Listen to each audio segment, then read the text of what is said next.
Halo Sobat Esi, selamat datang di channel S Consulting.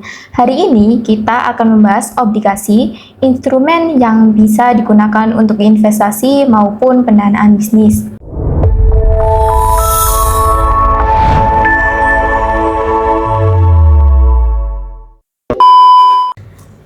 Pusnul, obligasi itu apa sih sebenarnya? Saya pernah dengar itu semacam surat utang ya, tapi kok saya masih bingung. Oke, Titin, benar. Obligasi ini adalah surat utang yang diterbitkan oleh instansi pemerintah maupun perusahaan.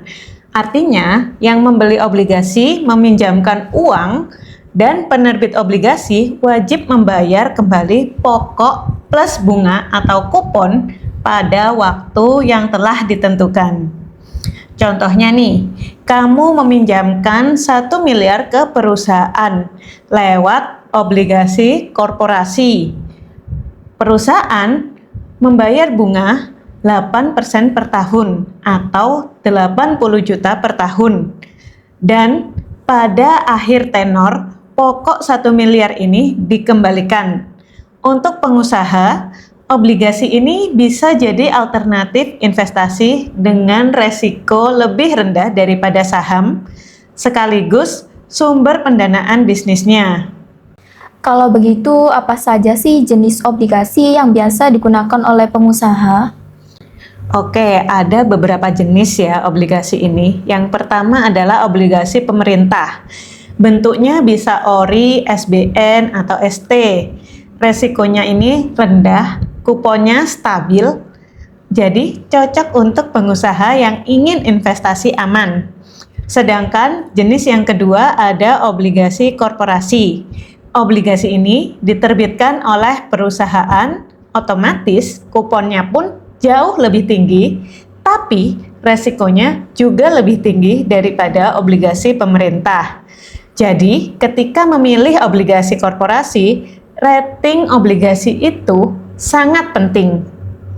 Selain itu ada juga yang namanya obligasi konversi. Obligasi ini bisa dikonversi jadi saham perusahaan, cocok untuk ikut pertumbuhan perusahaan. Kemudian ada juga obligasi zero kupon. Jadi tidak ada kupon rutin, dijualnya diskon nih di bawah harga pasar. Jadi cocok banget untuk strategi jangka panjang.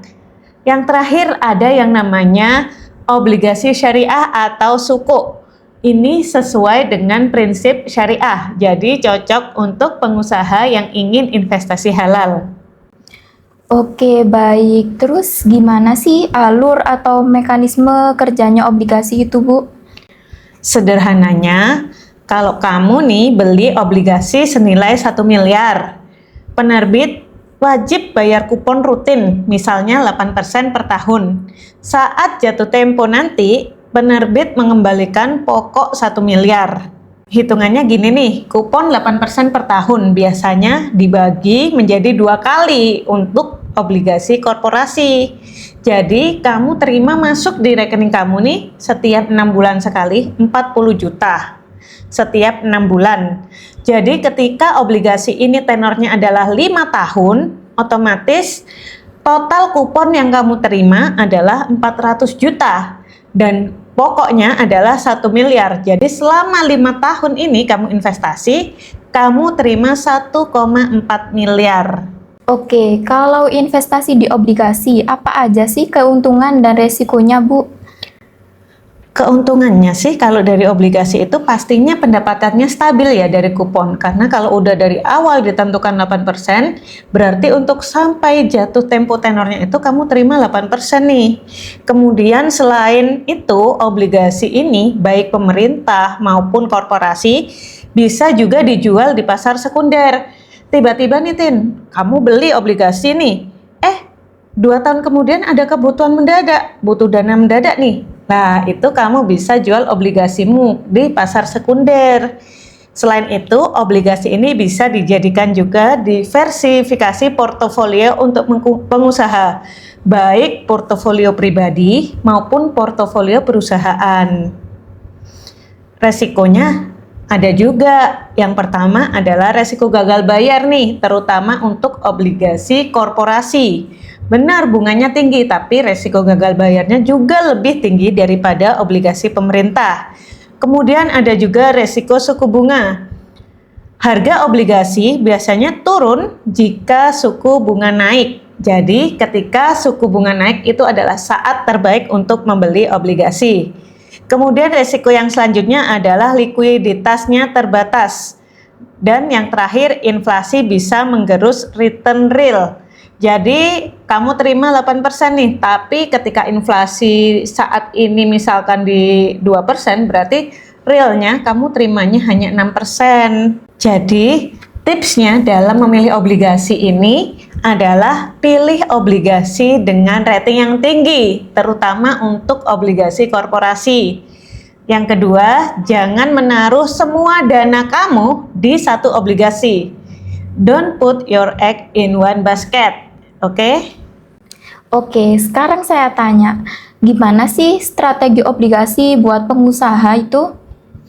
Oke, untuk strateginya ada dua tujuan utama ya biasanya untuk pengusaha itu ada untuk investasi pribadi maupun untuk investasi perusahaannya. Kalau untuk investasi pribadi, pilih obligasi pemerintah untuk amannya ya. Kalau untuk obligasi korporasi bisa dipilih juga untuk diversifikasi aja. Jadi jangan semuanya di korporasi. Kemudian kalau untuk pendanaan bisnis nih, perusahaan bisa menerbitkan obligasi untuk modal ekspansi. Keuntungannya adalah dapat modal tanpa menjual saham. Untuk perusahaan yang ingin menggunakan obligasi sebagai pendanaan bisnisnya, jangan lupa perhatikan ratingmu. Kemudian juga hitung proyeksi cash flow-mu. Dan juga selanjutnya gunakan obligasi ini sebagai bagian portofolio, jangan semuanya menggunakan obligasi. Kalau dari sisi pajak gimana ya, Bu? Untuk sebagai investor nih, di obligasi ini dikenakan PPh final. Jadi untuk korporasi ini kenanya 10%. Dan untuk pemerintah pun dipotong otomatis. Jadi kamu terima yang masuk setiap bulan itu sudah dipotong pemerintah 10%. Untuk administrasinya, catat tanggal pembayaran kupon dan juga jatuh temponya. Biar kamu ingat nih, obligasi apa aja yang kamu punya dan juga pembayaran kuponnya di tanggal berapa aja nih. Jadi jangan lupa ya, gunakan aplikasi keuangan pribadi untuk mencatat semua transaksimu. Oke, sekarang bisa nggak Pusnul kasih contoh perhitungan sederhananya? Oke, untuk obligasi perusahaan ya, misal nih perusahaan A butuh modal 2 miliar, dan dia ingin menerbitkan obligasi yang tenornya 5 tahun. Dengan kupon 10% per tahun. Jadi, perusahaan A ini wajib bayar kuponnya 200 juta per tahun. Setelah 5 tahun, pokok modal sebesar 2 miliar ini wajib dikembalikan. Total biaya bunganya adalah 1 miliar jika dibandingkan menjual saham. Kalau menjual saham, perusahaan ini otomatis kehilangan kepemilikan. Tapi, kalau menjual obligasi, perusahaan dapat likuiditas nih, dapat modal tambahan tanpa mengurangi saham perusahaan tersebut. Jadi teman-teman, obligasi ini fleksibel ya, bisa digunakan buat kamu yang mau investasi atau pendanaan bisnis, yang mau pendapatan stabil dari kupon per bulan atau per 6 bulan, dan resikonya juga bisa dikontrol dengan strategi yang tepat. Kalau kalian ingin dibimbing step by step, mulai investasi obligasi, penerbitan obligasi korporasi, hingga pengelolaan pajak dan cash flow, tim S Consulting siap membantu.